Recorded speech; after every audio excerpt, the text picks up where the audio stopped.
সব দোষ মেকআপ আর্টিস্টের। এই বিশ্ব ব্রহ্মাণ্ডে যাই ঘটে যাক না কেন সমস্ত দোষ মেকআপ আর্টিস্টের।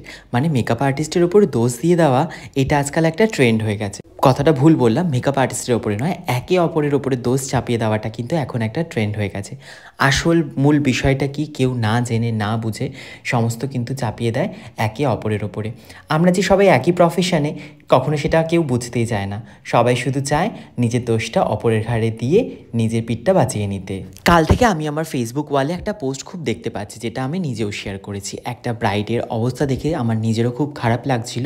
সে লেন্স পড়তে গিয়ে তার সেই প্রবলেমটা হয়েছে। ব্রাইডটাকে দেখে আমার সত্যি খুব খারাপ লাগছিল, নিজেরও খুব কষ্ট হচ্ছিল, আর মনে মনে এটাই ভাবছিলাম তার স্পেশাল দিনটা কিভাবে নষ্ট হয়েছে। কিন্তু দেখো, একদল মানুষ কিন্তু লেগে পড়েছে সমস্ত দোষটা মেকআপ আর্টিস্টের ওপরে চাপিয়ে দিতে। কিন্তু আসলে বিষয়টা কি সেটা তোমাদের জানতে হবে বা বুঝতে হবে। আমরা মেকআপ আর্টিস্টরা এমন অনেক সিচুয়েশন ফেস করি যখন আমরা ব্রাইডকে লেন্স পরতে বাধ্য করি না বা বলিও না, ব্রাইড নিজে থেকেই চায় লেন্স পরতে। আমি স্পেশালি আমার ব্রাইডদের কিন্তু লেন্স প্রেফার করি না, এবং যদি সে লেন্স পরতে চায় তাকে কিন্তু আমি স্ট্রিক্টলি বলে দিই লেন্স তোমাকে নিজেকেই পারচেস করতে হবে, এবং সেটা পারলে নিজেকেই পরে নিতে হবে। কারণ আমি চাই না কোনো ক্ষতি হোক সেই দোষটা এসে পড়ুক মেকআপ আর্টিস্টের ওপরে। হয়তো সেটা অন্য কারণেও হতে পারে, কিন্তু দোষটা কিন্তু এসে পড়বে মেকআপ আর্টিস্টের ওপরে, যে মেকআপ আর্টিস্ট আমাকে লেন্স দিয়েছিল বা সে আমাকে পরিয়ে দিয়েছিল। তাই জন্য কিন্তু আমি সবসময় সেফ সাইডই থাকি, যে তোমাকে লেন্স পরতে হলে তোমাকেই লেন্স ক্যারি করতে হবে, আমি কিন্তু প্রোভাইড করব না।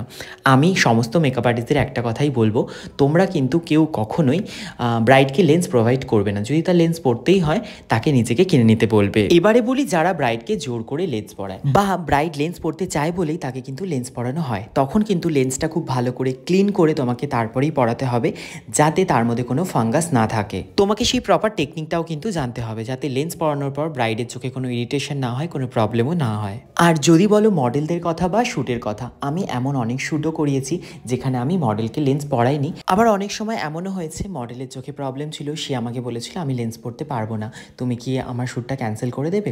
আমি তখন তাকে এটাই বলেছিলাম যে তোমাকে লেন্স পরতে হবে না। আমি কিন্তু সেইভাবেও কাজ করেছি। সবশেষে একটা কথাই বলবো, এইভাবে কাদা ছেটাছেটি না করাই ভালো। একে অপরের উপর দোষ চাপিয়ে কি হবে বলো।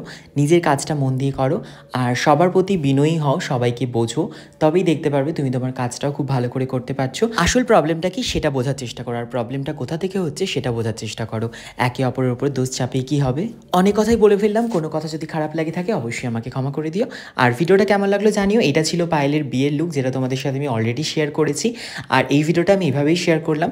এই দিন যেহেতু পরপর 3টে ব্রাইড ছিল, ওর বিয়ের লুকের তেমন কোনো ভিডিওই আমি নিতে পারিনি, তাই লাস্টে এই ফটোগুলো শেয়ার করেছি।